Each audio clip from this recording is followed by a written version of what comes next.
السلام عليكم ورحمة الله وبركاته. دعوة كينا جالتمو كباجمو بوم بوميلال سبر زينم odeeffannoo waqtaawaa odeeffannoo bireekingii gugurdaa hedduu isinii qabna.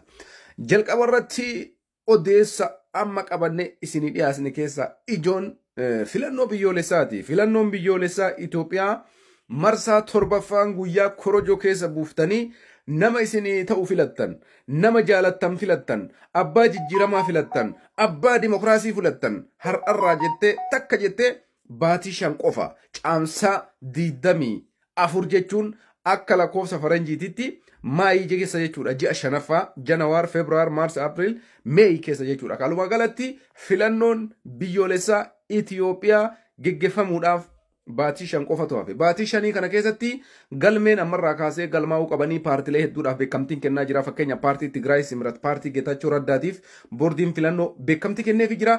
Walumaa galatti filannoon biyyoolessaa marsaan torbaffaan geggeeffamuudhaaf qophiin xumuramee jira. Xaqlaay ministeerii itti aanu kan Itoophiyaa tarii eenyutu injifata jettanii yaaddan isin filannoo dhufu kana. Walumaa galatti baatii 5 jechuun guyyaa 5 jettee akkasii hesabuu dandeessaa.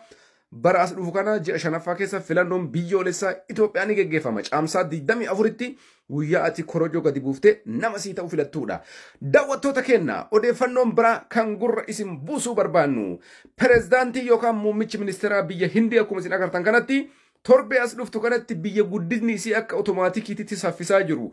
Biyya hoggana gaarii qabdu Itoophiyaa daawwachuu qaba jechuudhaan murteessee jira. Muummichi ministeeraa biyya Hindii torbee as deemtu kana keessa daawwannaa isaa gara Itoophiyaatti ni taasisa. Daawwattoota keenya guyyaa kaleessaa muummeen ministeeraa Dr. Abiyyi Ahmad xilaana keenya akka hin jiraan mataa keessaa harca'utti harcaafna jechuudhaan haasaa guyyaa kaleessaa beher beherasabii guyyaa ayyaana kabajaa irratti haasaa muummichi ministeeraa godhe wal qabatee Eertiraa waarrifate fakkaata. Isuun siyaasa warqii akka odeessa irra jirutti imala isaa gara Su'uud Arabiyaatti geggeessuun dhagayame. Daawwattoota keenya jaalatamoo kabajamoo odeeffannoon biraa immoo daawwattoota keenya kan gurra isin buusuu barbaannu.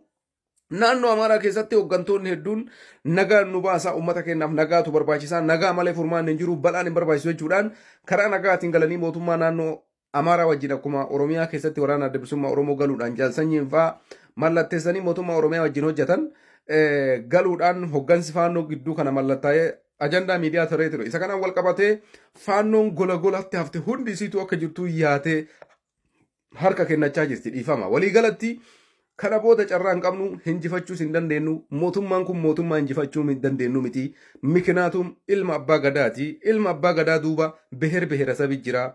Uummata Itoophiyaa hunda jira. Oromoo qofa osoo hin taane kanaafuyyuu falli nu baasu nagaa galuu qabna jechuudhaan namoonni hedduun akka jiruun harka kennachaa jiran kuni hinjifannoo guddaadha. Walumaa galatti daawwattoota keenya jaalatamoo kabajamoo filannoo biyyoolessaa deemaa jiruuf nama filattan qopheeffadhaa. Gizeen gahee jira. Filannoo dimokiraatawaa waan ta'eef abbaa isinii ta'u filachuudhaaf qophoo xumurtanii jirtanii maatii keenya ta'uun irraanfatina. Yeroo gaarii qabaadhaa. Nagaatti.